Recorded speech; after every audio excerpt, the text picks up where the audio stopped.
Selamat datang di HPDA Official.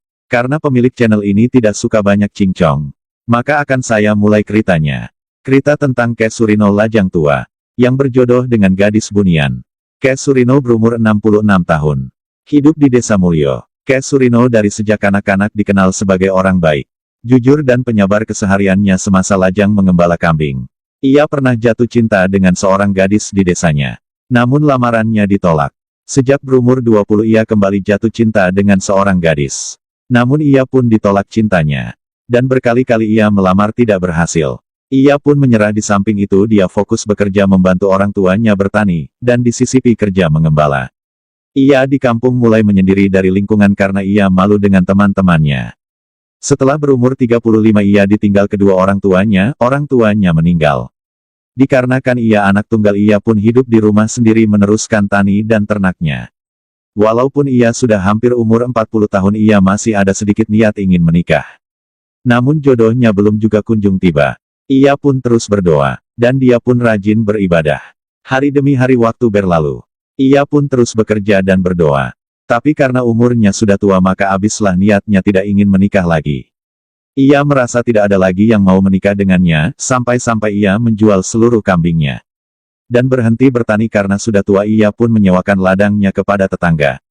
Karena ia orang yang tekun dan giat bekerja dan apalagi dia memiliki keterampilan bisa menganyam tikar dari daun pandan. Jadi ia pun sehari-hari pergi ke hutan guna mencari daun pandan. Di dalam hutan ia merenung. Dan meratapi nasibnya. Oh Tuhan, aku sudah tua, umurku sudah 66 tahun, paling juga sebentar lagi aku kau panggil, gumamnya dalam hati. Jodohku tidak ada maka mudahkanlah segala urusanku, gumamnya. Ia pun perlahan-lahan sambil menganyam tikar dengan diiringi kesepian. Setelah sore hari ia pun pulang.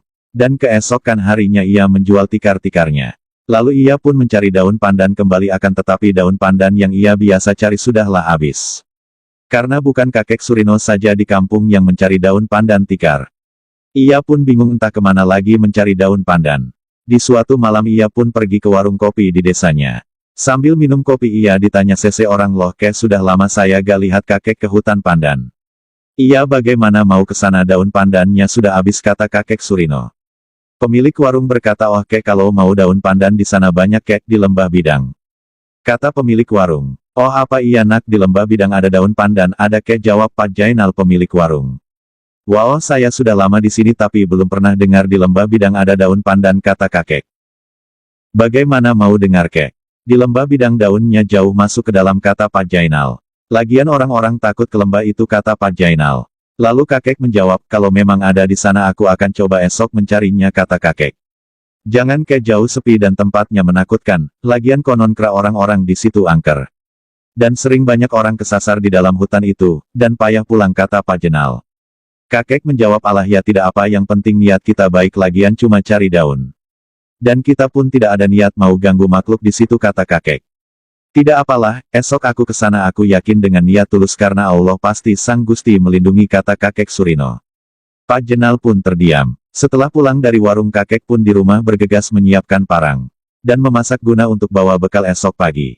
Setelah selesai sholat subuh, kakek pun pergi ke lembah bidang. Mengendarai sepedanya. Sesampainya di sana kakek pun masuk ke lembah itu. Dan kakek menelusuri hutan lembah itu sampai jauh ke dalam hutan. Lalu kakek pun menemukan daun pandan tikar yang sangat banyak.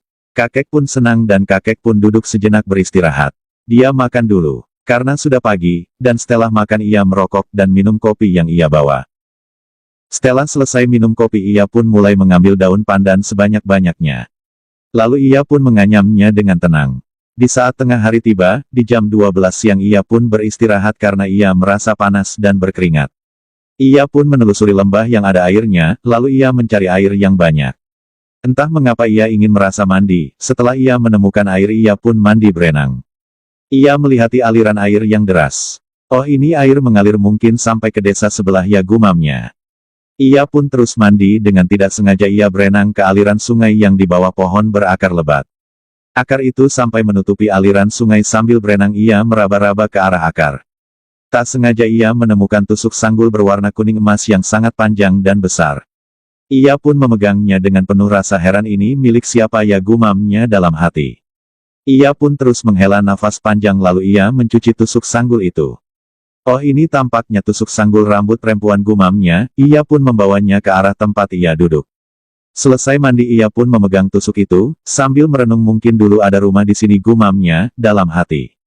Ia pun berniat membawanya pulang. Tak lama kemudian ia pun merasa aura yang sangat tenang dan beberapa jam kemudian ia mencium wangi bedak yang sangat wangi. Ia pun heran, wah betul ya kata Jenal, di sini angker dan aneh, gumamnya. Tapi ia tetap tenang dan tidak takut. Setelah hendak pulang ia melihat ada sosok berjalan di sebelah pohon kayu, gadis berkebaya kuning melintas. Ia pun mendekatinya seraya berkata, hai penghuni lembah, aku tidak bermaksud mengganggu, ucap kakek. Tiba-tiba angin pun kencang, suasana semakin mendebarkan. Tiba-tiba muncullah sosok perempuan dari arah depan mengucap salam. Assalamualaikum kakek. Waalaikumsalam, ucap kakek. Maaf, kamu siapa, kata kakek. Aku penunggu hutan ini, kata sang perempuan. Kakek terkejut, wah maafkan kakek nak, kalau kakek salah, kakek tidak ambil pandan ini lagi, maafkan saya, kata kakek. Gadis itu menjawab, tidak kek, justru aku berterima kasih kepada kakek. Apa maksudnya, kata kakek, dan kamu ini siapa, apa ada rumah di sini, kata kakek. Aku Dewi Mayang, aku bangsa Bunian, ketulusan hatimu lah yang membuatku datang menemuimu, kek, kata Mayang. Kakek terdiam bingung, kenapa kamu nak, kata kakek. Dewi pun menjelaskan. Sejak dulu di zaman Belanda kami bangsa Bunian keluar membantu umat Islam berperang, kek, tapi tusuk sanggul rambutku tertinggal di alam ini. Sanggul itu warisan turun-temurun di kalangan keluarga kami, itu tusuk sanggul yang kakek pegang itu milikku, itu adalah emas. Sejak hilang ia dibawa air ke dalam akar kayu, kami pun bisa mengambilnya, tapi karena peraturan ketat, kami tidak bisa keluar sembarang. Aku pernah keluar mencarinya, aku dapat hukuman dari sang semesta, kami tidak boleh keluar sembarangan. Sehingga hukuman yang kurasakan berupa panas badan berpuluh tahun dan tidak tenang. Dan aku seperti dilanda penyakit, kata Mayang. Aku pun diobati oleh kepala suku kampung Bunian, ia berkata aku telah melanggar batas dan melalaikan tusuk sanggulku. Dan aku merasa panas tubuh ini karena tusuk sanggulku yang hilang. Dan kepala suku kami mengatakan, kalau ada seseorang yang mendapatkan tusuk sanggulku, maka aku akan sembuh dan membaik seperti semula. Lalu aku bernazar, kek, kata Mayang. Apa nazarmu, kata kakek.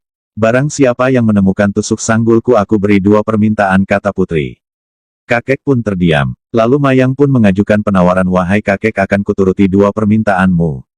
Maka mintalah sekarang dulu, aku berjanji siapa saja yang menemukan sanggulku ku beri 2 permintaan, kalau tidak ku beri emas dia, ku izinkan menikah denganku, kata Mayang. Kakek pun terdiam dengan jantung berdebar-debar. Wahai kakek, kenapa kau diam, mintalah 2 permintaan, pilihlah antara satu, kata Mayang. Kakek terduduk lalu putri menghampiri, ayo kakek mintalah, jangan sungkan, ucap putri. Bagaimana mau kakek minta nak? Kakek malu, kata kakek. Mayang menjawab, apa kakek mau ku beri emas? Oh tidak, kata kakek. Aku tidak berharap harta lagi. Karena umurku sudah tua. Pasti juga sebentar lagi akan mati, ucap kakek.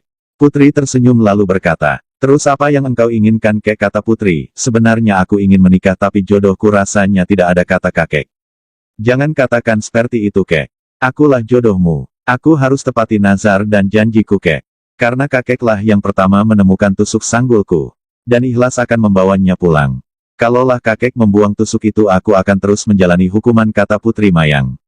Kakek terkejut dengan jantung berdebar melihat Dewi Mayang yang cantik seperti bidadari, mau menikah dengannya.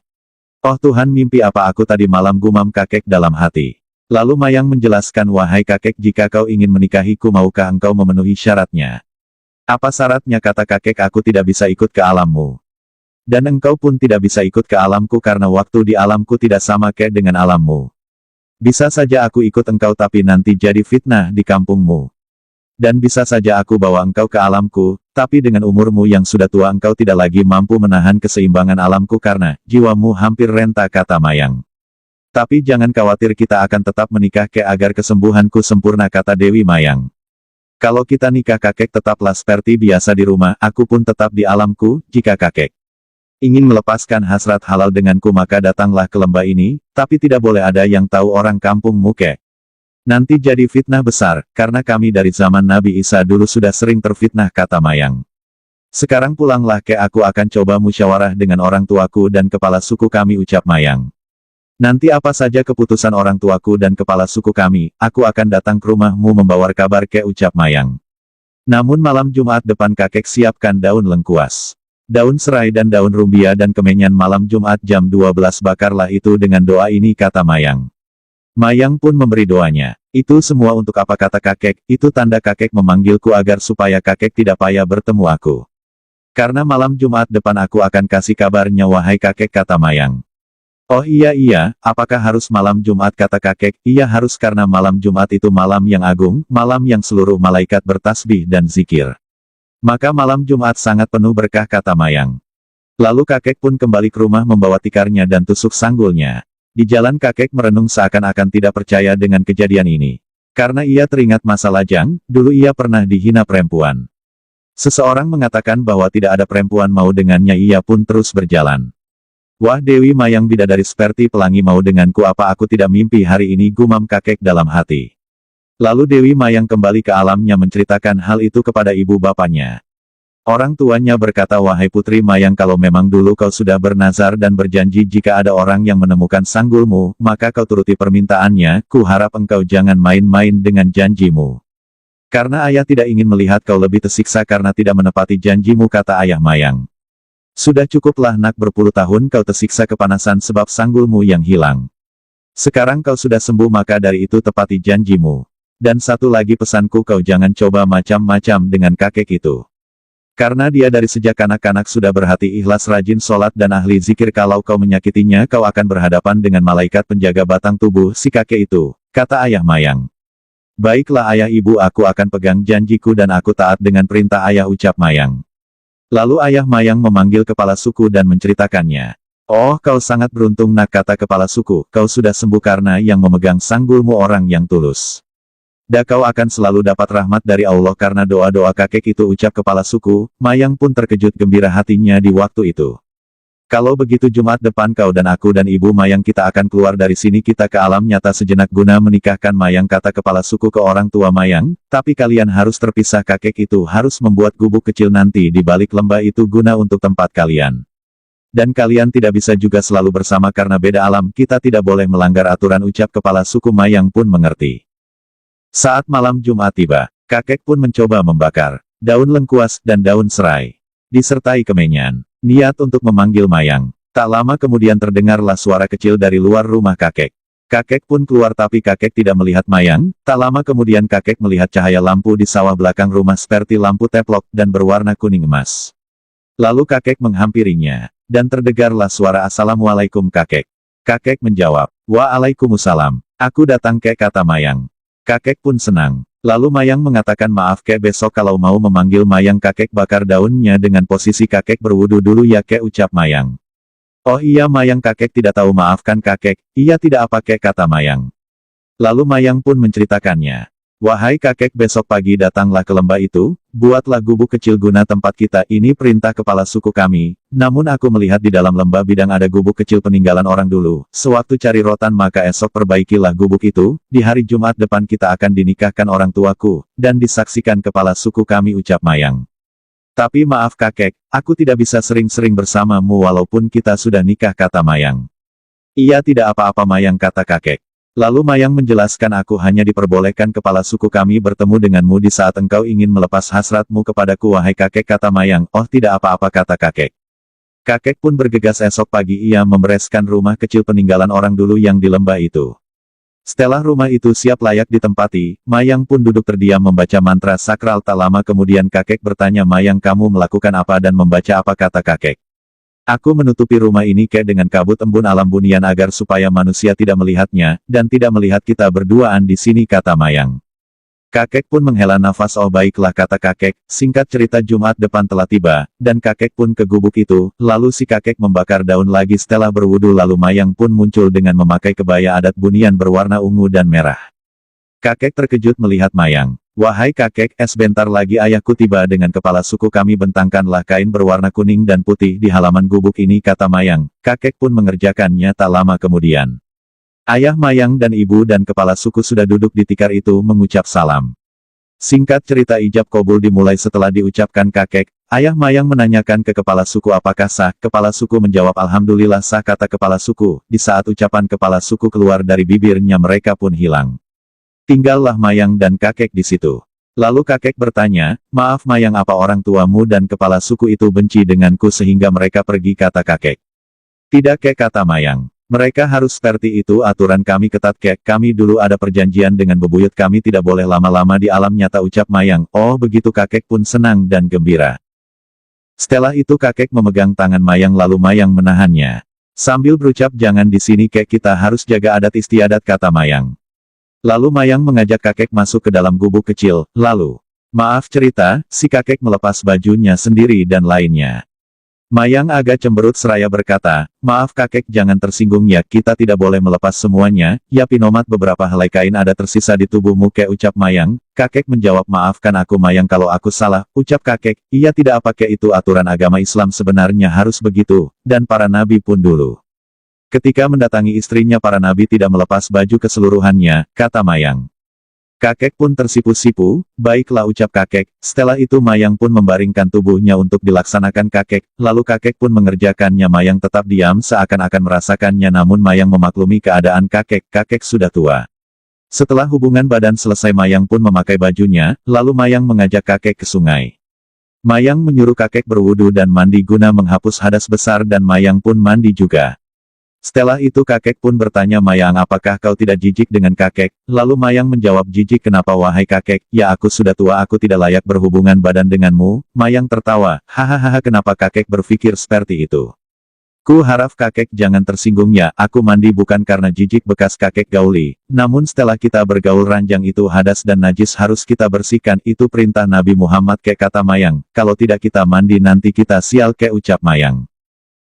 Setelah mandi mereka pun pulang ke rumah duduk di bawah pohon kayu.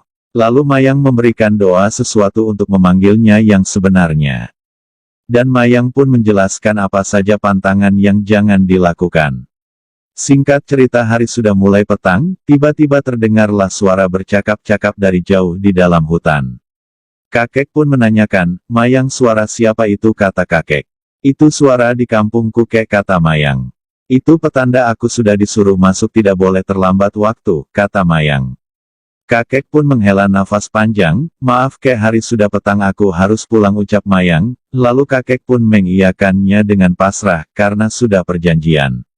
Lalu Mayang memeluk kakek seraya berkata, aku pulang ya kek, dan kakek pun harus pulang ke rumah kakek. Dan kakek haruslah bersikap seperti biasa di kampung, dan jangan ceritakan hal ini kepada siapapun, kalaulah kakek ceritakan kakek tidak bisa memanggilku lagi, kata Mayang. Oh iya Mayang, aku pegang amanahmu, ucap kakek. Esok kalau kakek ingin bergaul ranjang lagi denganku, bacalah doa yang sudah aku berikan itu. Dan kakek tidak perlu lagi membakar dedaunan dan kemenyan seperti awal, ucap Mayang. Lalu Mayang pun terdiam dengan menatap ke arah hutan dengan tatapan tajam, tiba-tiba Mayang pun hilang lenyap. Kakek pun pulang, sesampainya di rumah kakek pun bersikap seperti biasa, dan tidak ada tanda-tanda aneh yang tampak di kakek, sehingga warga tidak curiga. Beberapa hari kemudian kakek dilanda hasrat yang ingin berbuat tentang suami istri, di tengah malam kakek pun datang ke lembah bidang seraya membaca doa itu, tiba-tiba Mayang pun datang. Mayang sudah tahu kedatangan kakek ingin apa, lalu Mayang pun bersiap untuk dikerjakan. Namun Mayang memberi nasihat penting buat kakek, wahai kakek, ada yang ingin aku katakan, ku harap kakek jangan tersinggung, ucap Mayang, karena Mayang ingat pesan ayahnya, dia harus hati-hati jangan menyakiti hati kakek. Mayang pun mengatakannya dengan lembut, wahai kakek, aku ini istrimu, sudah halal engkau menggauli aku, namun ada satu yang tidak aku mau, dan di suku kami memantangkan hal itu. Apa itu Mayang, kata kakek. Saat kakek hendak menggauliku hendaklah kakek berwudu dulu, dan jangan pernah kakek menggauli aku dari belakang, tidak boleh bergaul ranjang dari arah bokong kakek, ucap Mayang. Itu sama halnya dengan binatang, ucap Mayang, dan setelah kakek menggauli aku hendaklah kakek mandi bersihkan hadasnya. Ya wahai kakek, ucap Mayang. Kakek pun menjawab, baiklah baik, aku akan turuti perintahmu semuanya Mayang, ucap kakek. Lalu Mayang pun melepas bajunya dan menyingkap kainnya, lalu Mayang pun membaringkan tubuhnya untuk dilaksanakan kakek, lalu Mayang pun terdiam tenang dan kakek pun mengerjakannya terus-menerus, lalu setelah selesai Mayang memakai bajunya lalu berkata, wahai kakek, mandilah dan aku harus segera kembali, sesuai perjanjian kita, ucap Mayang. Aku akan mandi di alamku, dan kakek harus segera pulang, bersikaplah seperti biasa dan kakek jangan fikirkan nafkah buat belanjaku karena perbekalanku tidak habis-habis di alamku. Lalu Mayang memberikan kepingan emas ke kakek, saraya berkata ini ke emas murni juallah, manfaatkan di alammu, dan jangan bekerja cari tikar lagi ucap Mayang. Lalu Mayang pun hilang lenyap.